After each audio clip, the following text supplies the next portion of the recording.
Bismillahirrahmanirrahim. Assalamualaikum warahmatullahi wabarakatuh. Salam sejahtera untuk kita semua. Selamat pagi.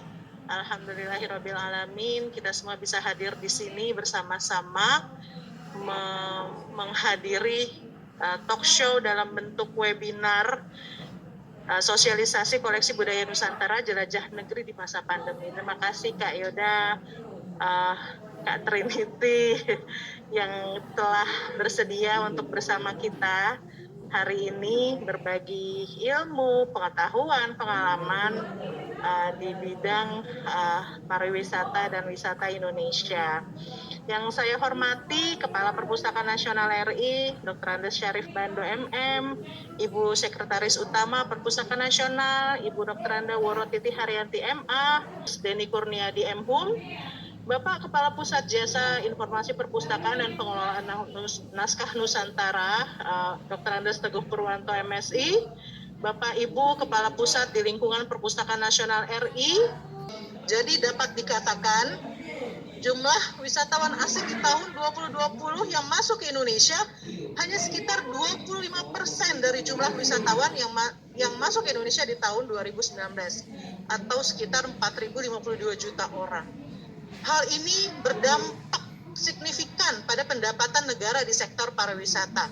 Adanya pembatasan sosial berskala besar dan ditutupnya akses keluar masuk Indonesia menyebabkan penurunan pendapatan negara di sektor pariwisata sebesar 20,7 miliar rupiah. Sumber kemenparekraf.go.id. Memahami kondisi tersebut, Perpustakaan Nasional sebagai tempat belajar, menggali dan berbagi informasi, serta tempat berkegiatan masyarakat dapat berkontribusi dalam pemulihan geliat ekonomi di bidang pariwisata. Saya akan memperkenalkan melalui Kak Yoda dan juga Kak Trinity. Keunikan dan kekhasan yang sangat menarik ini ingin kami sampaikan kepada khalayak masyarakat melalui talk show Jelajah Negeri di Masa Pandemi secara daring yang dapat diikuti masyarakat melalui aplikasi Zoom meeting atau virtual conference Perpustakaan Nasional RI yang juga melalui kanal YouTube Perpustakaan Nasional RI. Para hadirin peserta yang saya hormati, menurut para ahli, kebudayaan adalah segala sesuatu yang diciptakan oleh budi manusia. Kebudayaan adalah khas manusia dan budaya diciptakan oleh akal budi manusia. Maka dari itu, 1.340 suku di Indonesia memiliki budayanya sendiri-sendiri. Dan kita sebagai masyarakat Indonesia diharapkan dapat memahami keunikan serta ikut melestarikan budaya Nusantara kita tersebut.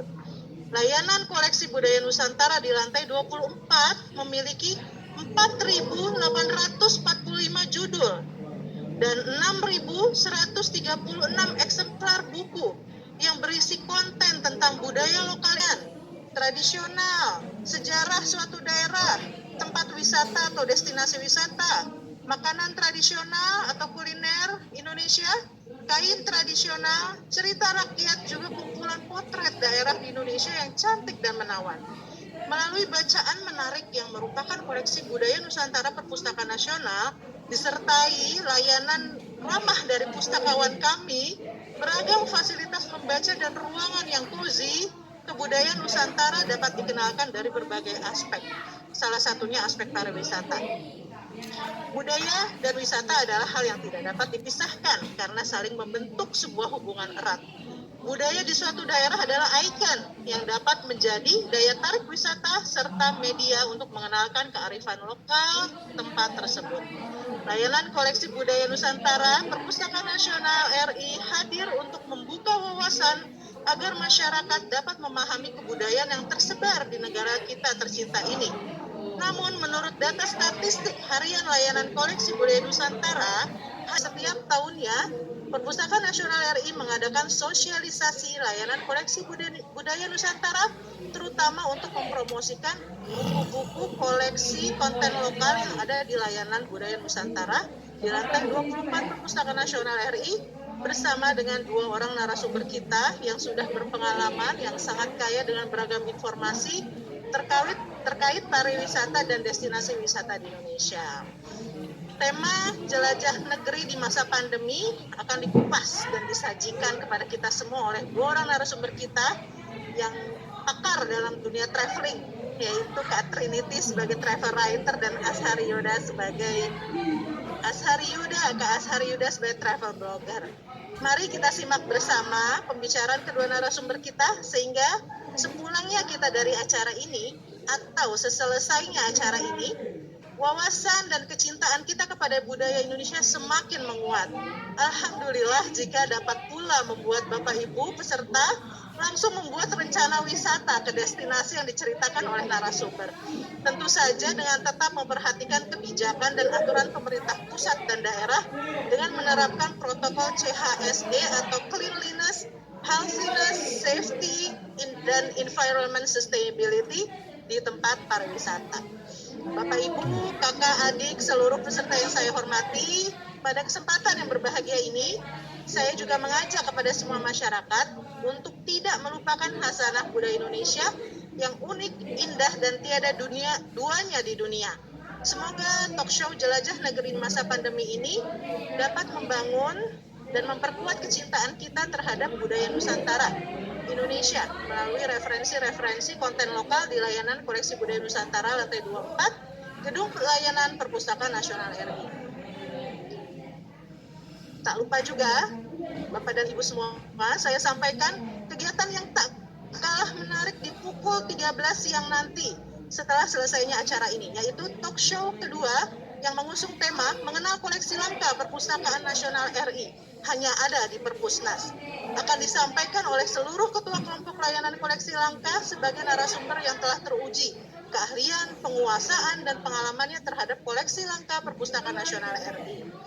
Rangkaian kegiatan peringatan Hari Kunjung dan Bulan Gemar Membaca tahun 2021 sendiri akan terus berkesinambungan dilaksanakan hingga hari Kamis depan, tanggal 23 September 2021. So be there.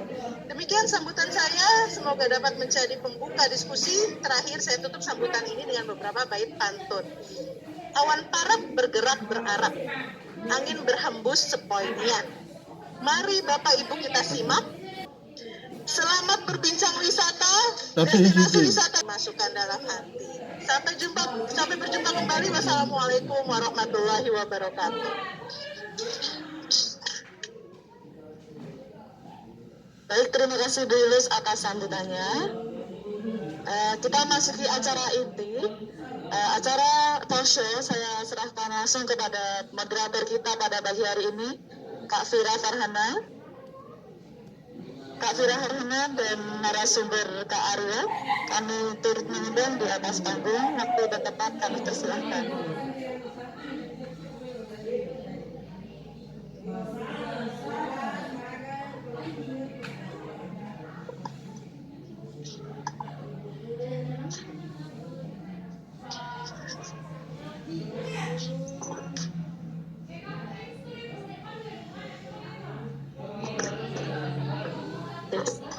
Ya, selamat pagi teman-teman semua. Kita berasa generasi milenial ya, jadi nyapanya teman-teman semua yang hadir gabung di sini di acara sosialisasi koleksi budaya Nusantara dan jelajah negeri di masa pandemi. Oke, pagi ini kita kedatangan dua bintang tamu yang sangat menarik. Ini hadir secara onsite, ada Kak Yuda, Kak Ashari Yuda, dan hadir melalui aplikasi Zoom yaitu Kak Trinity. Apa Kak Trinity sudah join sama kita? Halo, bisa ditampilkan teman-teman? Oke, sambil menunggu. Pandemik ini kan sudah hampir 2 tahun ya, mau hampir 2 tahun. Jadi oke, Kak Trinity, halo, apa kabar? Halo semuanya, selamat pagi. Pagi, gimana kabarnya, sehat? Sehat, alhamdulillah. Alhamdulillah. Oke, jadi pagi ini kita berbincang-bincang santai aja nih ya Kak ya. Liburan atau traveler di masa pandemik. Namun sebelumnya saya mau mengenalkan sosok siapa sih ini Kak Trinity dan siapa sih Mas Ashari Yuda, karena tak kenal maka tak sayang. Betul gitu. Sebelumnya saya perkenalkan Kak Trinity. Kak Trinity ini punya nama asli Ade Beruca Hutagao ya, betul ya? Waduh, tadi udah disebut sebenarnya. Oh gitu. Makanya kan ada permintaan, namanya disebut juga dong nama aslinya. Oh ya. Oh, siapa tuh yang bilang? Oke, beliau merupakan lulusan sarjana komunikasi dari Universitas Diponegoro dan juga melanjutkan studinya di politik dan master manajemen di ASEAN Institute Management Philippines. Sudah melahirkan 15 buku dan beberapa bukunya ada yang diadaptasi menjadi film. Saya udah nonton loh itulah The Naked Traveler. Ya, sebenarnya Naked Traveler itu juga plesetan ya nggak sih dari Naked Traveler gitu ya, saya baca aja. Dan Kak Trinity ini sudah punya pengalaman yang luar biasa khususnya di traveling, sudah 89 negara yang dia kunjungi. Wah, menarik banget, nanti kita kupas gimana tricks and tip. Namun ada satu judul buku Kak Trinity yang membuat saya penasaran. Saya pengen baca, jujur saya belum baca nih. Judulnya adalah 69 traveling gratis. Siapa sih yang mau traveling gratis? Hari gini gitu lah. Pasti mau traveling gratis, nanti kita tanya Kak Trinity. Baik, selanjutnya ada Kak Ashari Yuda. Ternyata Kak Ashari Yuda ini lulusan teknik geologi ya? Betul, teknik. Nggak nyambung nih geologi ke jadi traveling. Kalau geologi kan sering ke lapangan ya, kita jalan-jalan ke gunung, nyari tambang, nyari gitu. Jadi ya dipelajarin sedikit sebelum masuk sih. Iya. Nah, Yuda ini lulusan Universitas Pajajaran, juga work experience-nya banyak juga nih sama kayak Kak Trinity. Ada catatan backpacker, pernah kerja di Canon juga ya. Dan skillnya juga saya rasa bukan traveler saja. Saya tadi sempat lihat bisa public speaking juga ternyata nih Kak Ashari Yuda, dan sudah kalau saya baca tadi sudah sekitar 15 negara yang sudah dikunjungi dan overall Indonesia sudah hampir semua wilayah ya. Kalau hitungan provinsi sudah semua. Oke, untuk mempersingkat waktu, kita memberikan Kak Trinity untuk berbagi pengalaman, sharing gimana, karena ini banyak sekali yang tertarik ingin mendengar experience-nya Kak Trinity. 1 tahun saya baca itu keliling dunia 2013 sampai 2014. 2012 sampai 2013. 2012 sampai 2013. Oke, untuk mempersingkat waktu kita mendengarkan experience-nya Kak Trinity, tricks and tips-nya, bagaimana sih kita bisa mengunjungi dunia, apa yang harus disiapkan gitu dari segi namanya budget segala macam. Karena kan yang buku tadi yang saya bilang itu saya tertarik sekali gitu. Karena semoga kita bisa seperti Kak Trinity. Monggo Kak Trinity, silakan waktunya.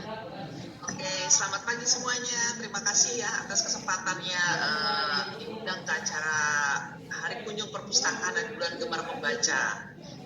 Semoga sih yang hadir di sini juga pada suka ke perpustakaan ya. Apalagi sekarang perpustakaan nasional yang sekarang di Jakarta nih keren banget. Minimal kalau untuk foto-foto keren lah, Instagramable. Kalau ditanya pengalaman saya sih ya sudah lama ya, karena kan saya punya travel blog pertama di Indonesia tahun 2005. Nah dari situ 2007 dijadikan buku, jadi The Naked Traveler yang pertama, sampai ada 8 seri sebenarnya. Yang terakhir adalah The Naked Traveler 8, itu 2019 ya, jadi sebelum pandemi. Buku-buku lain itu ada berbagai macam antologi yang ditulis sama teman-teman, ada juga komik Bohiko Dinamis, terus juga ada yang buku berbahasa Inggris yang tentang perjalanan di Indonesia saja, terus juga ada ya buku yang kayak tips yang tadi penasaran, 69 cara traveling gratis yang terbaru juga. Dan kalau soal jalan-jalannya, dari buku-buku itu sudah jadi 2 film. Yang pertama tuh judulnya Trinity The Naked Traveler, itu tahun 2017. Yang kedua Trinity Traveler tahun 2019. Dan dua-duanya kalau belum nonton bisa ditonton di Netflix. Kalau perjalanan ini sih, kalau keliling Indonesia sudah 30 provinsi lah. Masih banyakan Mas Yuda tuh. Ya lah kan tetap senior dari sih. Senior. Dulu kita terakhir juga acara ketemu pas lagi acara di Perpus kalau nggak salah ya. Terus udah gitu kalau jalan-jalan keliling dunianya sudah saya moralan sekarang sudah 93 sebenarnya. 93 negara. Ya udah nambah. 93 negara, cuma karena pandemi ini ya nggak kemana-mana ya, selama lebih dari 1,5 tahun ini ya di rumah aja gitu, menjaga kesehatan dan kewarasan. Terus buku-bukunya juga, buku saya udah pasti ada di perpustakaan ya. Semoga ada di perpustakaan nasional maksudnya di seluruh Indonesia, mudah-mudahan ada ya. Tapi karena itu menurut saya adalah buku yang buku-buku tentang pariwisata atau tentang traveling yang menurut saya menarik gitu, karena isinya tuh nggak cuma yang kayak bagus-bagus kayak di brosur gitu kan, yang wah ini kesini bagus gitu bagus, tapi ini yang lebih kepada journey, jadi bukan destination ya. Kayak, dan ada tips-tipsnya juga, kayak tadi kan ditanyakan gimana sih caranya budgeting ataupun bagaimana caranya merisetnya, terus apa yang harus kita lakukan, bahkan sampai tips packing. Kadang-kadang kan sekarang kan bingung kan, waduh ini pergi 3 hari kenapa bawaannya kayak mau pindahan kontrakan ya. Semuanya ada di buku-buku itu gitu. Jadi dibaca aja buku seri The Naked Traveler. Terus kalau jalan-jalannya sih ya ya untung ya, maksudnya bukan untung itu, maksudnya kan profesi utama saya sebenarnya adalah penulis ya. Jadi dan saya sih termasuk yang terpukul juga sih, karena dengan pandemi ini penjualan buku jelas turun ya, karena kan orang ternyata masih banyakkan pergi ke ke toko buku yang fisik ya, yang di mall-mall gitu. Jadi kalau mallnya tutup dan segala macam, udah penjualan pasti turun, dan ini terjadi juga di seluruh Indonesia, kayaknya di seluruh dunia gitu ya. Kalau royalti penulis itu jadi turun juga gara-gara pandemi ini gitu. Jadi ada pertanyaan sedikit nih, Mbak Kak Trinity. Selama pandemik ini tetap melakukan traveling atau ya udah sangat kurang banget sih. Jadi tapi dalam pandemi ini pernah sekali keluar negeri, itu ke Turki tahun lalu ya, Oktober. Jadi waktu itu ke Turki, udah gitu terus yang terbangnya lagi bulan Januari waktu ke Bali dan Sumba. Terus udah gitu kan PPKM ya, nggak jelas gitu. Tapi biasanya sih jadi jarang-jarang juga, tapi carinya yang dekat-dekat dan tidak pakai transportasi umum. Jadi contohnya karena saya di Jakarta, jadi saya ke Kepulauan Seribu, ke sana gitu kan sama keluarga. Udah gitu juga trekking ke Sentul yang cuma day trip gitu ya, pulang. sekarang lagi tuh ya trekking tuh kan.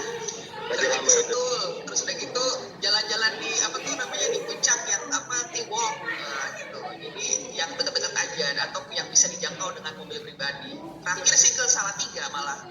Kan itu sekarang tol Jawa bagus banget ya. Maksudnya tinggal 6 jam kelar nyampe gitu kan. Dan itu misalnya juga coba lele gitu, karena ternyata kayaknya PPKM terjadi cuma di Jakarta doang ya, yang lain nggak peduli. Yang lain kayak biasa aja ya.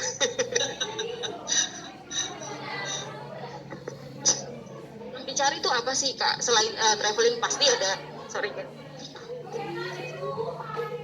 ya biasanya kan kalau traveling itu yang kita lihat kan sejarah dari daerah tersebut, lalu juga kuliner. Nah selain itu apalagi sih yang bisa dieksplor nih khususnya di Indonesia gitu loh, supaya teman-teman tahu nggak cuma kita ke Padang atau kita ke Jogja cuma Malioboro saja atau Candi Borobudur saja gitu. Jadi sebenarnya banyak hal-hal yang harus dieksplor lagi gitu loh, sampai kita kan padahal wah Mas ternyata di Jogja ada something yang baru yang belum kita ketahui gitu, yang justru itu akan jadi pengalaman baru buat kita yang bisa kita share gitu ke teman-teman semua. Itu ada nggak seperti itu?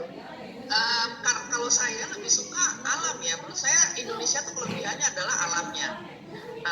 Jadi apalagi Indonesia kan negara kepulauan ya. Kita tahu sendiri lah, lebih dari 17.000 pulau, dan kita termasuk dalam Coral Triangle. Coral Triangle itu artinya kawasan di mana jumlah spesies makhluk lautnya tuh terbanyak di dunia. Jadi nggak ada yang bisa ngalahin, karena saya juga seorang diver gitu, penyelam.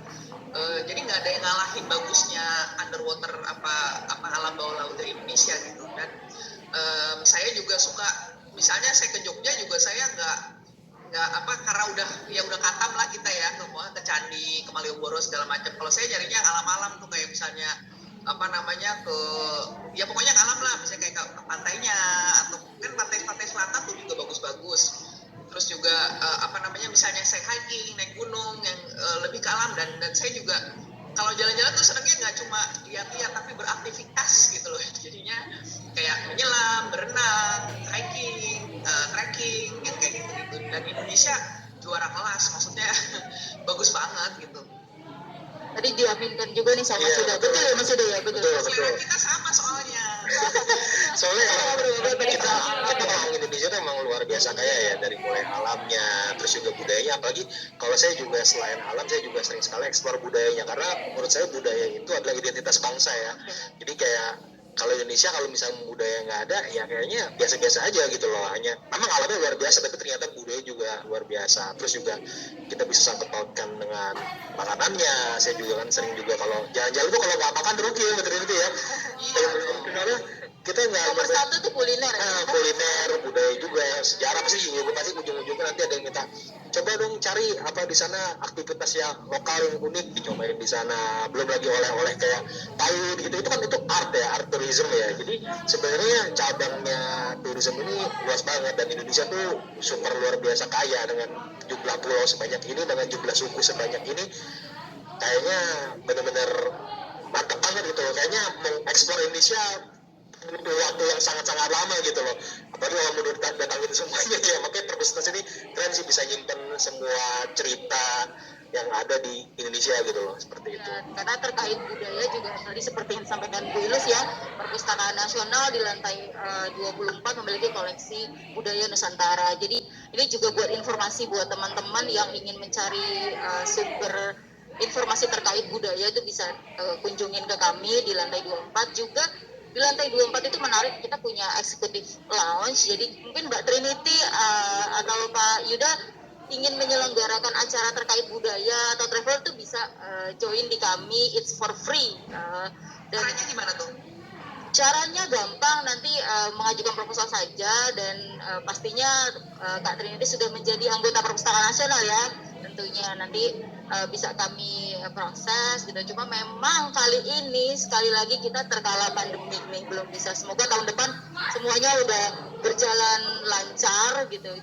Pandemik sudah berakhir ya, kita bisa lagi pagelaran budaya kayak seni tari itu kita bisa adakan di lantai 24. Satu lagi deh informasi nih, promosi perpustakaan, kita juga punya alat musik dan juga alat gamelan nih di Perpustakaan Nasional buat teman-teman yang tertarik untuk bergabung gitu. Misalkan sewa studio sekarang mahal, di perpustakaan disediakan gratis seperti itu. Dan gamelan juga keren. Ya, gamelan juga untuk merekrut anak-anak muda tertarik, itu juga kami punya instrukturnya secara profesional, jadi bisa dilatih di sini gitu. Oke, balik lagi ke budaya. Sekarang terkait dengan buku, mungkin Mas Ashari dan Mbak Trinity bisa menjelaskan ke kita tips and tricksnya gitu loh, supaya mendapatkan traveling yang memuaskan hati kita gitu dengan budget yang kecil gitu. Sekali lagi, karena kan anak-anak pasti maunya, anak-anak milenial sekarang gimana ya caranya bisa traveling tapi gratis gitu. Mungkin dari Mbak Trinity dulu. Oke, kalau misalnya traveling itu mau ada prinsipnya ya. Jadi kalau semakin jauh jelas semakin mahal gitu kan. Jadi kalau saya suka bercanda gitu kan, ditanyain, Mbak gimana sih caranya kalau traveling yang murah? Ya udah, berarti jalan-jalan aja ke rumah tetangga, kan pasti murah ya. Semakin dekat semakin murah gitu kan. Jadi kalau misalnya, dan gini, masalahnya kita tuh berpikiran jalan-jalan tuh kayak jauh keluar negeri gitu. Padahal sebenarnya di kota sendiri kita sering belum eksplor gitu ya. Kayak misalnya saya di Jakarta gitu, teman-teman saya ternyata ada yang belum pernah ke Kepulauan Seribu, belum pernah ke Monas gitu kan, ke Perpustakaan Nasional aja belum pernah gitu loh. Jadi Depannya Monas lah itu. Iya, sebelahnya Monas padahal. Jadi apa namanya, kita sendiri kayak menganggap tempat gue kayaknya jelek gitu. Padahal sebenarnya nggak boleh gitu ya. Jadi kan ya karena ya bayangin aja gitu kan. Jadi mau yang semakin murah ya harus yang semakin dekat, dan kita harus merubah mindset sih. Jadi kan kadang-kadang lebih seringnya malah jalan-jalan yang murah itu nggak temenan sama kenyamanan gitu. Artinya kalau misalnya kan kalau mau murah kita nginepnya tentu tidak di hotel berbintang 5 gitu kan, mungkin di losmen atau di homestay atau di hostel gitu kan, yang pelayanannya ataupun tingkat kebersihannya ya jauh lah sama yang resort itu kan. Jadi ya jangan komplain kebanyakan gitu kan, aduh ini gimana sih mana gitu kan. Itu jadi Mental juga perlu dipersiapkan ya, mental kita ya. Iya, mental. Udah gitu juga kayak misalnya perjalanan kemana-mana kan kalau mau murah naik transportasi umum ya. Nah, naik transportasi umum. Kayak ternyata kemarin saya pernah posting itu di Instagram saya. Ternyata banyak juga anak Jakarta yang bahkan belum pernah naik MRT gitu loh. Jadi malah bawaannya tuh naik taksi gitu kan. Gimana sih jalan-jalan murah? Ya lu naik taksi mulu sih gitu loh. Gak. Padahal kalau menurut saya, kita tahu budaya lokal atau setempat itu ketika kita naik public transportation-nya, karena disitulah orang-orang biasa, orang-orang yang pekerja, ya ibu-ibu, anak-anak semua naik public transportation atau transportasi publik gitu. Jadi kita bisa belajar gitu, oh di sana ternyata mereka sibuknya jam berapa atau pakai bajunya kayak begini, mereka kebiasaannya bagaimana gitu kan. Ini antri kah atau misalnya orangnya ternyata kayak berasa rusuh atau gimana, semua dari public transportation gitu. Jadi kalau jalan-jalan yang mau murah ya kita harus istilahnya merakyat gitu, hidup seperti orang-orang di sana. Dan kalau misal pun kuliner gitu ya kita nggak yang ke restoran yang mahal gimana.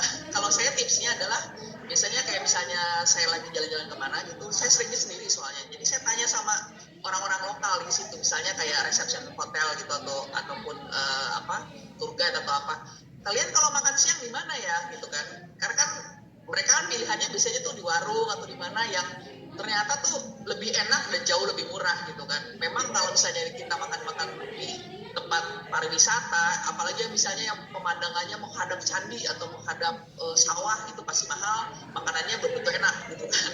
Jadi yang yang enak-enak itu justru yang referensi dari lokal. Jadi memang kita harus berinteraksi dengan warga lokal, ngobrol-ngobrol, tukar pengalaman, dan itu banyak banget yang bisa kita dapatkan dengan berinteraksi dengan warga lokal.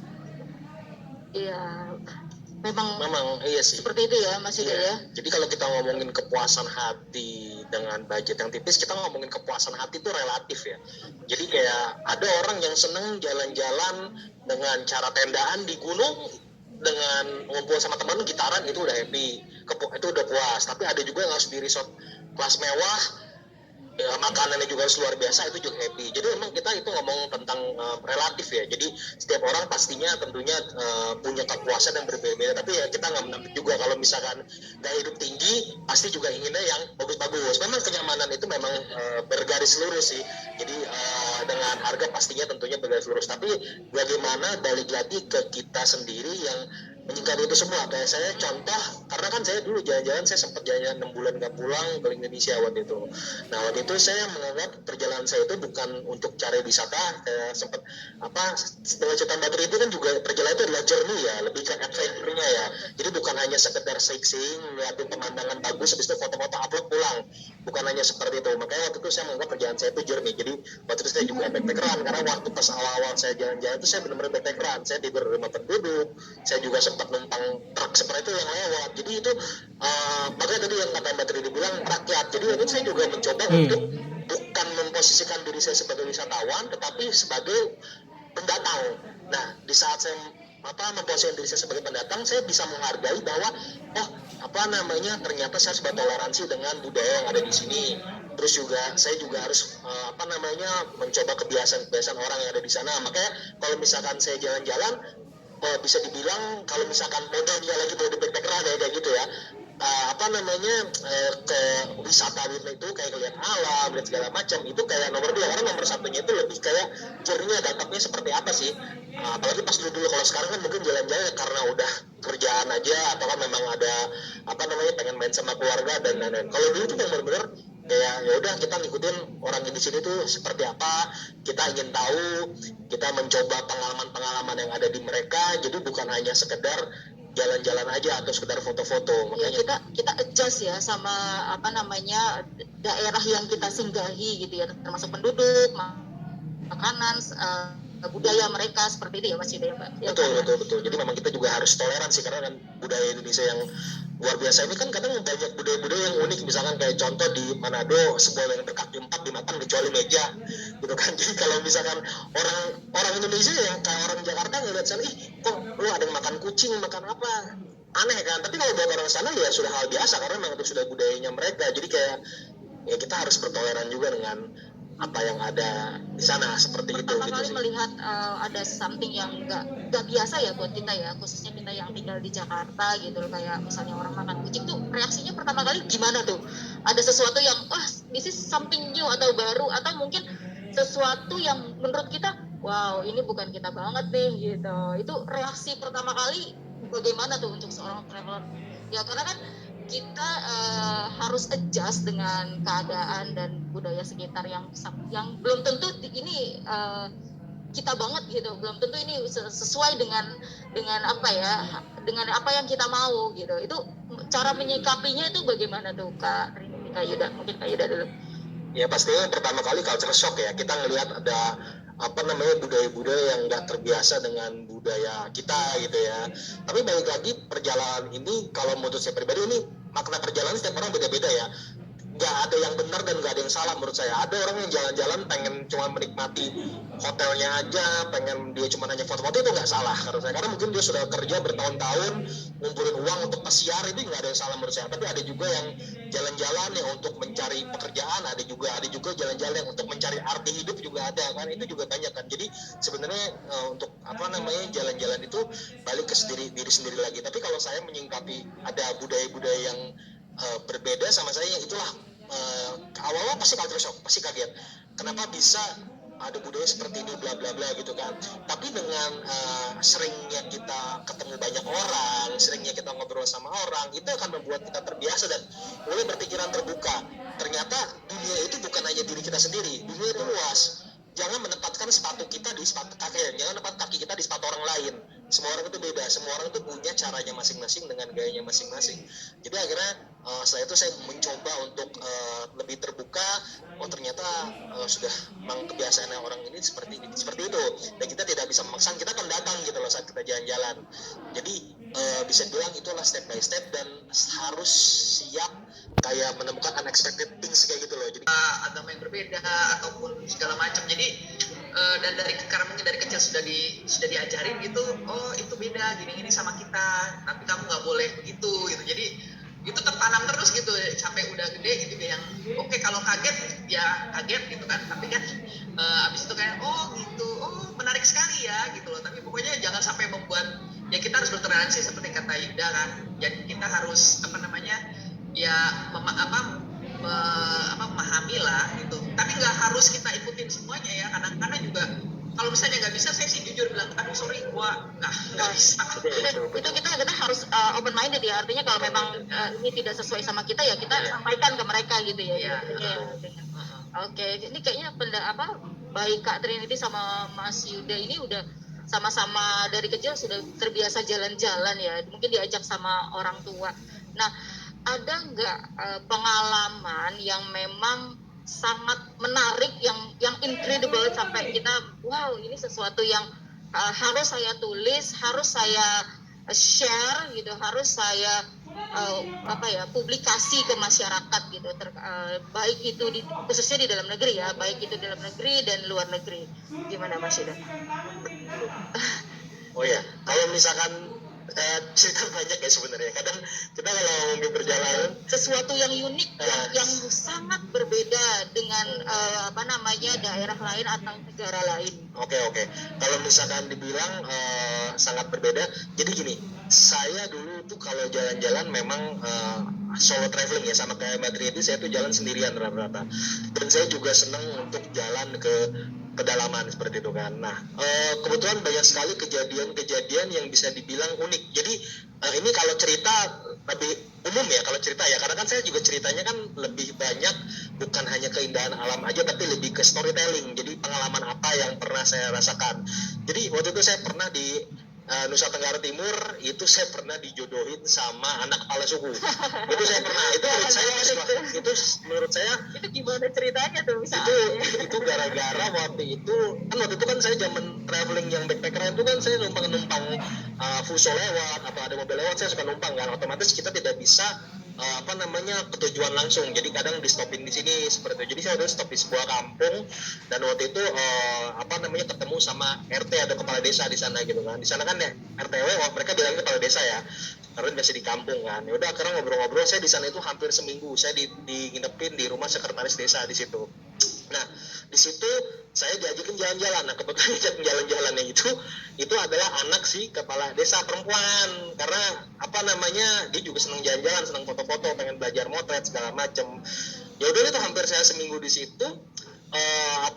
Pas udah mau hari-hari terakhir pulang, saya dikumpulin sama Pak Kepala Desa, sama ada sekretaris desa, sama makan-makan. Saya bingung awalnya, kok ini saya ada makan-makan. Biasanya juga kan kalau makan ya bareng aja. Saya pikir apakah masih mau pulang, terus dikumpulin, kok lebay banget kata saya gitu, ngapain dikumpulin, orang saya mau pulang kok.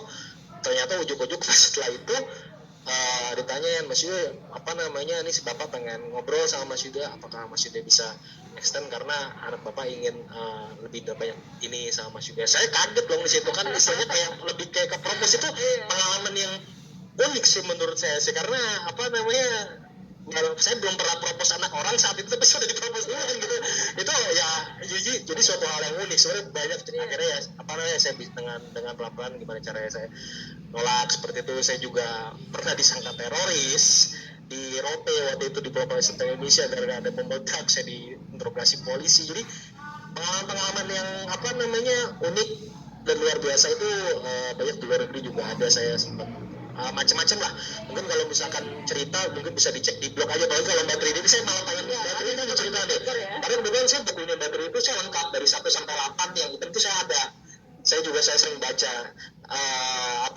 Jadi saya baca tuh satu-satu, tapi kayaknya lebih bagus cerita itu langsung ya. Kita dengerin ya, ini ya, apalagi udah 89 negara dan 30 provinsi, kurang 4 lagi nih provinsi yang bisa dikunjungi. Ya, silakan Kak. Ya sama sih, maksudnya kalau ditanya apa yang paling unik, paling berkesan, justru yang unik dan berkesan itulah yang kita tulis gitu loh. Karena tidak semua tempat itu, kalau saya sebagai penulis ya, tidak semua tempat itu bisa ditulis gitu kan. Jadi tipsnya, kalau ini tips menulis ya. Jadi kalau misalnya saya biasanya nulis kalau udah sampai rumah gitu kan. Kecuali misalnya jalan-jalannya lama setahun, pasti saya kan harus isi terus blog saya gitu. Nah, begitu sampai di rumah mau nulis, dan biasanya yang saya tulis pertama itu adalah apa yang paling diingat dari perjalanan yang terakhir gitu ya. Maksudnya apa yang paling memorable lah. Karena kalau misalnya kita sendiri nggak ingat itu ada di mana, apa kejadiannya, itu udah pasti tidak menarik bagi pembaca gitu. Nah, sementara yang memorable itu kan bisa terjadi macam-macam ya. Bisa kayak kejadian sial bahkan, ataupun nggak cuma tentang yang bagus-bagus banget, atau nggak perbedaan, biasanya perbedaan budaya, culture shock dan sebagainya. Nah, kalau saya sendiri sih banyak banget sih kalau menceritakan. Ada 8 seri ya, 15 buku semuanya perjalanan. Tapi saya bisa bilang mungkin karena saya termasuk yang pertama dan awal-awal gitu kan. Jadi saya sering ke tempat-tempat yang kalau di Indonesia gitu yang belum populer sama sekali, tiba-tiba sekarang udah jadi populer misalnya gitu kan. Kayak dulu contohnya saya ingat banget tahun berapa ya, tahun 90-an itu saya ke Pulau Moyo, itu di Sumbawa gitu kan. Dan itu dulu sekarang sih udah terbuka jalannya dan sebagainya, dan orang udah foto-foto dan banyak yang nginep di sana gitu kan. Tapi dulu tuh yang bener-bener angker banget gitu, terus yang sempat tersesat, hampir hilang, terus udah gitu yang ada mistis-mistisnya sampai ketemu banteng dan wah pokoknya dikejar-kejar yang kayak di uka-uka gitu. Tapi sekarang udah yang bagus gitu, yang wah ternyata Indonesia ini memang menurut saya gini ya, kenapa kita penting jalan-jalan di Indonesia gitu. Jadi kita harus atam dulu di Indonesia lah sebelum kita keluar negeri, karena menurut saya satu-satunya kepastian di Indonesia, jalan-jalan di Indonesia adalah ketidakpastian gitu loh, baik baik dalam segi jadwal, segi culture atau segala macam itu. Dan setiap kali saya jalan-jalan ke Indonesia selalu membuat saya shock gitu, ternyata gini atau ternyata gitu ya. Dan kan kita kan banyak banget ya provinsi, suku dan bahasa gitu, kayaknya jalan sejam aja gitu udah loh kok bajunya udah berbeda, bahasanya udah berbeda, makanannya udah berbeda. Jadi sangat menarik gitu, sehingga kalau misalnya kita keluar negeri gitu kan pada takut lah segala macam gitu. Kayak misalnya kalau udah katam di Indonesia ke Singapura tinggal udah nyampe gitu kan, saking gampangnya gitu loh. Dan Indonesia tuh kayak kalau misalnya jalan-jalan tuh udah kayak kawah Chandra di muka gitu. Menurut saya sih cukup sulit gitu loh untuk ditaklukkan kan dengan kondisi yang ketidakpastian gitu. Jadinya ya saya sih selalu mengatakan ya cobalah dulu di Indonesia. Tapi di Indonesia juga ya berbeda ya kan, seperti kayak kata Yuda bilang itu relatif. Tapi cobalah ke Indonesia yang di ujung-ujung mana gitu kan, di Indonesia Timur terutama. Jadi kita bisa merasakan ya, meskipun saudara kita ternyata kita ngomongnya juga nggak ngerti gitu, ataupun wah makanannya beda banget gitu loh, aduh sampai kangen nasi gitu. Kayak waktu itu saya pernah 10 tahun yang lalu saya udah ke Raja Ampat dan 3 minggu keliling situ gitu loh. Jadi mereka ya ikan gitu loh, kalau mau makan kita lapar kita naik perahu terus kita mancing ambil gitu loh. Jadi yang banyak yang hal-hal yang unik di Indonesia. Iya ya, banyak sekali yang bisa sebenarnya kita explore ya. Ini saya tertarik lagi nih tadi dari penjelasannya Kak Trinity dan juga Kak Yuda, kan sebagai solo traveler nih, yang backpacker juga. Bagaimana membangun komunikasi dengan penduduk setempat supaya kita nggak salah bicara, tidak menyakitkan dia gitu. Karena kan seperti Kak Yuda dengan berkomunikasi sama tadi di NTT ya, tiba-tiba mau dijodohin sama anak kepala desa ya, itu kan artinya ada interaksi, ada komunikasi dengan penduduk sekitar. Cara membangun komunikasi supaya kita diterima di daerah tersebut, di daerah yang kita tuju itu gimana sih gitu loh. Itu kan juga perlu buat kita sendiri supaya kita tidak dianggap pendatang yang istilahnya yang rusuh gitu loh, yang kita bisa diterima, kita bisa dijamu sama mereka ketika kita berkesempatan menginap ya atau bermalam di rumah penduduk juga kita diterima gitu. Nah, cara berkomunikasinya itu bagaimana sih? Mungkin ini sekali lagi tips and tricks gitu buat teman-teman yang ingin melakukan perjalanan solo travel gitu. Boleh Pak Trinity?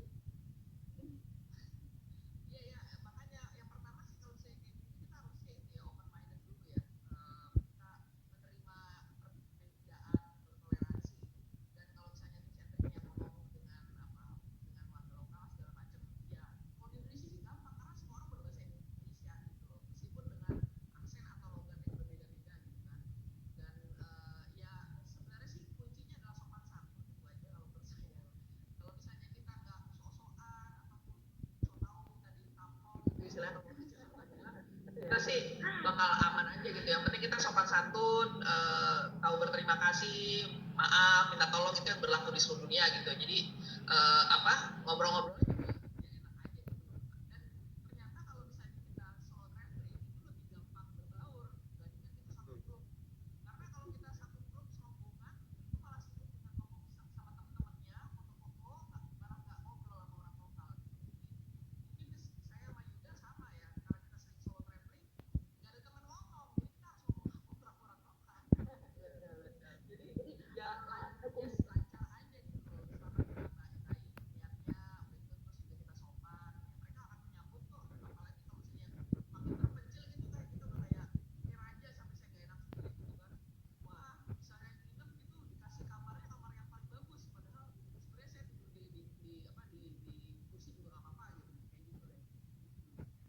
Gimana Mas Yuda? Kalau misalkan pastinya ya tadi benar, kalau di Indonesia pasti lebih mudah, di luar negeri kan pasti ada language barrier ya.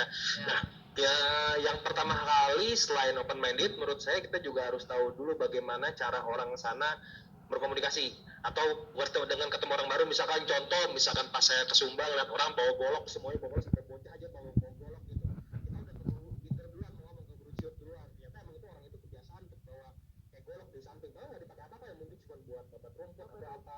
Jadi kita harus tahu dulu. Terus misalkan contoh ya kita ke Papua ditawarin sirip pinang, jadi kan itu kan kayak welcome, atau nanti kita dikasih apa namanya minuman arak sananya, Shopee gitu. Jadi kayak kita harus tahu dulu bagaimana orang luar orang daerah sana menerima orang baru. Seperti misalkan kayak contoh ke Baduy juga kita harus izin dulu. Jadi kita jangan sopan kayak tadi ujuk-ujuk masuk. Kita harus tahu dulu nih kira-kira sebelum masuk ke daerah tersebut atau tempat tersebut ada nggak sih aturan-aturan tertentu gitu yang tertulis maupun yang tidak tertulis gitu loh. Contoh waktu itu saya pernah ke Mishol, gara-gara saya sering pernah kena kejadian mistis di sana tuh. Saya ke Danau Buru-Buru yang ada di Misol, sama gue ada di sana. Saya harus sebelum nyemplung ke Danau Buru-Buru itu kan Danau Buru itu kan jauh dari mana-mana ya, di Misol Raja Ampat itu ya. Itu harus naik bukit dulu ke atas, dan katanya jarang sekali orang yang ke sana. Saya harus jilat tanah dulu. Akhirnya saya jilat tanah dulu. Itu tradisi, memang Enggak tradisi sih, nggak tahu itu, saya nggak tahu ya apa saya disengin doang sama guide atau gimana. Tapi saya sama temen-temen akhirnya ikut ngeliat juga, karena kayak nanti takutnya ada hantu air, mereka bilang kayak gitu. Jadi ya yang terlihat ataupun nggak terlihat kita harus sopan santun seperti itu. Lalu yang kedua, kalau saya pribadi di Indonesia, saya itu berusaha untuk mempelajari sedikit kata sapa dengan bahasa lokal.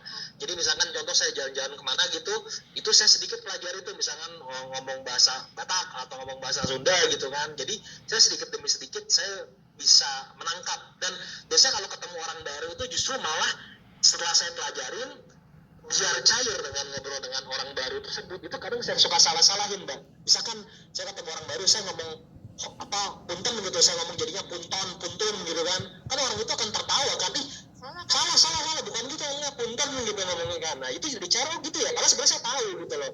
Jadi itu kayak biar cair aja suasananya. Nanti akhirnya ya udah, kamu kalau ini belajarnya bahasanya seperti, nanti ujung-ujungnya kesana-kesananya jadi semakin terbuka. Karena balik lagi benar tadi, kalau kita jalan geng-gengan sama teman-teman, kita akan fokus sama teman-teman kita doang.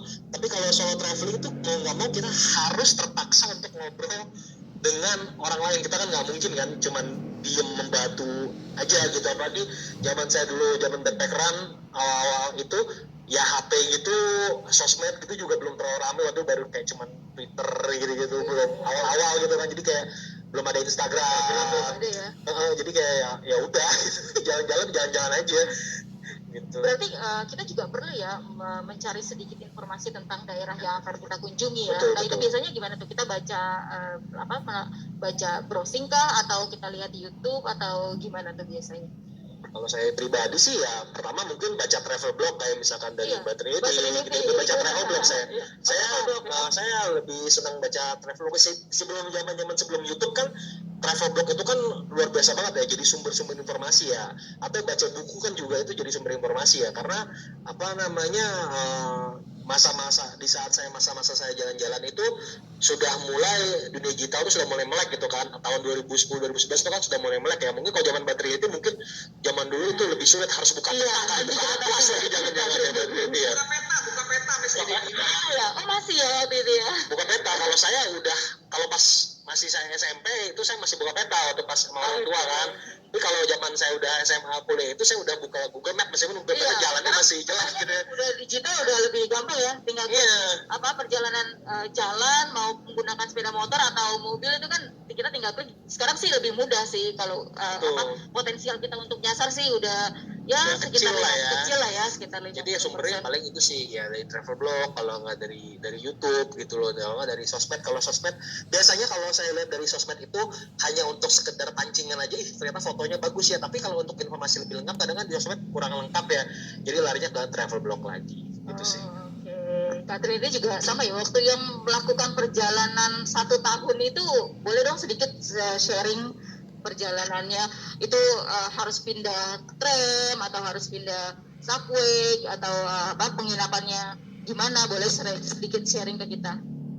Oke, jadi waktu itu 2012-2013 Ya, saya keliling dunia 1 tahun nggak balik-balik. Jadi totalnya sih 22 negara. Jadi saya nggak yang buru-buru atau gimana gitu kan. Karena ya waktu punya banyak. Jadi kalau misalnya ke suatu tempat suka gitu, ya tinggal lebih lama. Kalau nggak suka ya cabut gitu kan.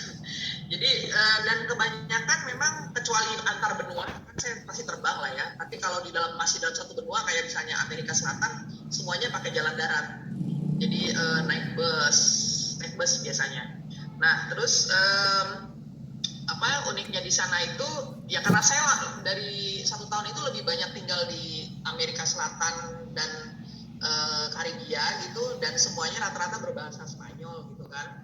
Jadi mau nggak mau jadinya jadi bisa berbahasa Spanyol gara-gara tinggal di situ gitu, karena ternyata di sana tidak bisa, orang aja nggak ngerti bahasa Inggris gitu loh. Maksudnya lebih parah daripada Indonesia gitu, yang 1, 2, 3 aja nggak tahu gitu loh artinya apa 1, 2, 3 gitu kan. Jadi ya udah jadinya belajar banyak bahasa di situ karena kan Brazil berbahasa Portugis gitu kan. Nah dalam 1 tahun itu memang plannya nggak ada itinerary, misalnya dari sini mau kesini segala macam, tapi kan karena kita paspor Indonesia ya, jadi agak sulit soal masalah visa gitu untuk mau pindah-pindah gitu. Jadi memang dari awal udah tahu gitu bahwa waktu zaman dulu saya mulainya dari Rusia, jadi Rusia keliling Eropa terus saya ke Brazil gitu. Nah kalau Eropa udah jelas pasti ada batasnya lah, jadi dari situ Rusia ke Eropa, keliling Eropa udah tahu. Tapi kan kalau di Amerika Selatan itu ada negara-negara yang memang nggak pakai visa gitu, dan bisa tinggal 3 bulan, jadi kayak Peru, Kolombia, Chile gitu, Ekuador kita bisa bebas gitu. Nah disitulah yang saya paling lama karena kan nggak usah ribet perpanjang visa atau gimana segala. Nah tapi ternyata begitu saya sampai Kolombia, saya mikir wah ternyata masih ada berapa bulan lagi nih, mau kemana lagi gitu kan. Ya udah dari situ baru tuh apply visa kan ke kemana, ke Jamaika, ke Kuba, kemana segala macam. Dan karena memang mau berakhirnya di Amerika, jadi memang yang paling ribet itu urusan visa. Dan meskipun negara-negara itu sudah memberikan bebas visa kepada Indonesia, begitu sampai di perbatasan, di imigrasi juga dia ngeliat gitu kan, wah ini paspornya aneh, itu dia kayak orang ketakutan, terus dia langsung berdiri gitu teriak, woi ada orang Indonesia gitu. Kayak nggak tahu apa yang harus dilakukan gitu loh. Jadi biasanya saya sebelum berangkat mau ke perbatasan saya ngeprint tuh misalnya ada informasi apa, karena mereka kadang-kadang nggak ngerti Indonesia, bukan hanya tahu Indonesia itu negara, tapi Indonesia apa itu gitu, bukannya nanya di mana gitu, apa itu Indonesia gitu kan, sampai mereka benar-benar nggak tahu gitu, karena kan memang kita sama Amerika Selatan tuh kayak jauh banget ya. Misalnya kalau saya bilangnya kalau misalnya Indonesia ada di hati, Amerika Selatan tuh ada di punggung, jadi benar-benar dalam bola dunia tuh ujung sama ujung gitu kan. Jadi ya benar-benar jadi rasanya saya juga kayak setiap jalan-jalan sih kalau keluar negeri saya merasa kayak saya duta bangsa gitu yang harus. Nah untungnya saya jalan-jalan di Indonesia, jadi saya bisa memberikan paling nggak pengetahuan lah tentang Indonesia sendiri, karena saya jalan-jalan sendiri di Indonesia gitu. Coba bayangkan kalau misalnya kalian udah keliling di luar negeri gitu, tanyain Indonesia bagusnya gimana ya, gue cuma punya 7 hari nih gitu kan, tapi nggak mau ke Bali kemana ya, kan bingung ya orang kalau misalnya nggak jalan-jalan. Jadi ya gitu deh, pokoknya sangat menarik, dan itu perjalanan 1 tahun itu sampai jadi 2 buku saking padat dan menariknya gitu kan. Jadi judulnya The Naked Traveler Round the World, 1 Year Round the World, ada part 1, ada part 2. Iya, itu waktu memutuskan 1 tahun berkeliling dunia itu negaranya sudah ditentukan lah. Oh, saya mau ngunjungin ke Amerika, terus Eropa mana aja, atau spontaneous ketika sampai misalnya di Rusia, oh ya ini lebih dekat perbatasannya ke mana gitu. Itu gimana tuh? Secara garis besar iya, karena kan dan bahkan saya juga menghitung musim ya. Jadi waktu itu saya ingat banget saya perginya tuh 10 Oktober ke Rusia, karena saya pikir waduh kalau Rusia pada musim dingin pasti akan dingin sekali gitu kan. Dan di Eropa Oktober sudah ada salju, tapi ya masih bisa ditolerir lah karena baru-baru mulai salju gitu. Nah yang karena saya udah tahu lama di Amerika Selatan, dan mereka kan terbalik sama kita ya, jadi terbalik sama Eropa. Jadi pada saat Desember, Januari, Februari malah mereka musim panas gitu. jadinya lama di sana tuh nggak apa-apa. Tapi kalau pas lagi musim dinginnya misalnya bulan Juni Juli gitu, saya udah di tempat yang panas